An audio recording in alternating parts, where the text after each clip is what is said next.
What's going on, everybody? It's your boy Brap Genius, back at again with another video. Today, I'm going to be telling you guys things that I wish I knew before I got a motorcycle. Yeah, start it off right, boys. Oh yeah, bud. Send it. Yeah.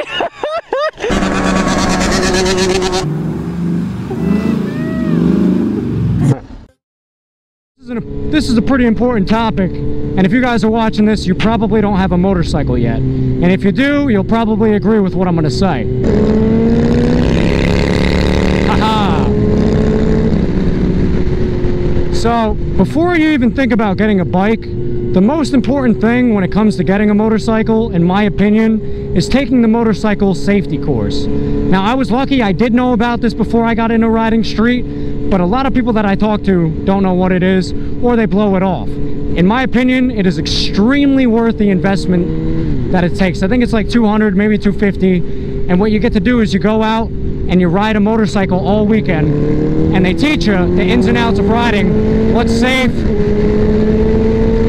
That may not be the most safe, but it's calculated.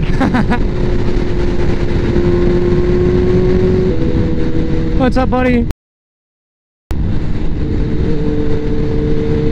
That class will prepare you for riding because they teach you things in there that you're not going to learn anywhere else. You can watch videos, doesn't matter how many videos you're going to watch, until you're there in person and you take the class and you get the knowledge and experience of riding, because they'll give you a bike to ride on.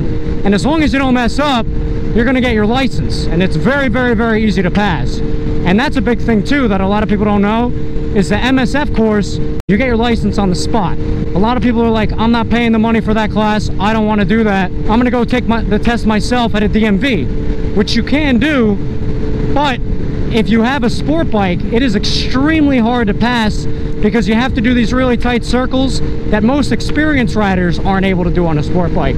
And if you put your foot down, you end up failing. You can go and get your learner's permit for basically nothing. You go and you take the class, and I think it's like $5 or something at the DMV, and they'll give it to you, which is something, but there's limitations. You can't ride past 11, you can't have a passenger, this and that.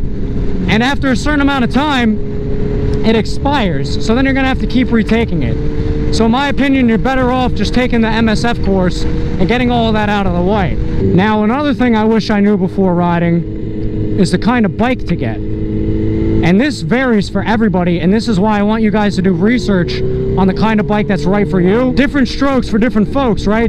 Different people are capable of different power.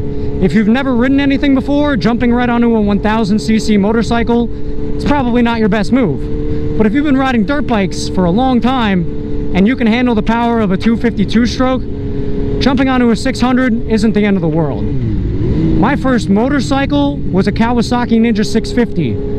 And while it was a beautiful bike and it was fun, I outgrew it in literally a week. I'm sure I'll get some trolls in the comments saying there's no way, you know, you learned how to control it.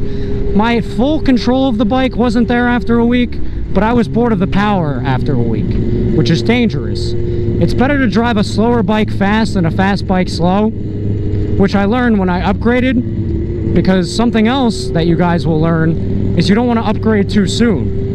Like I said, my 650, I was bored, all my friends were getting 600s, and the 650, it was a great bike, it wasn't for me. And so I went right from that Ninja 650 to this GSXR 1000, which I've now had for 7 years, right? Which is great, but it just goes to show that, unfortunately, I wasn't completely ready for it.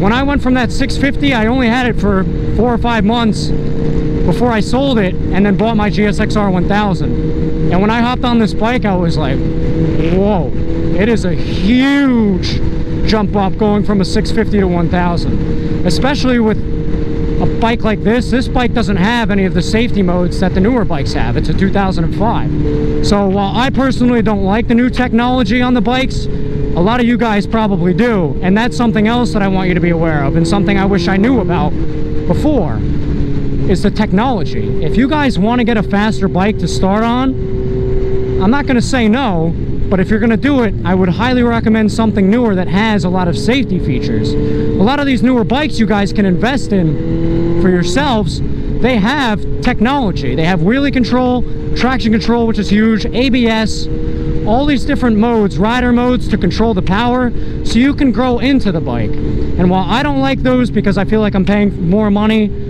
for modes that I don't really need as much because I'm now experienced, I do understand that for newer riders, those things are great to have.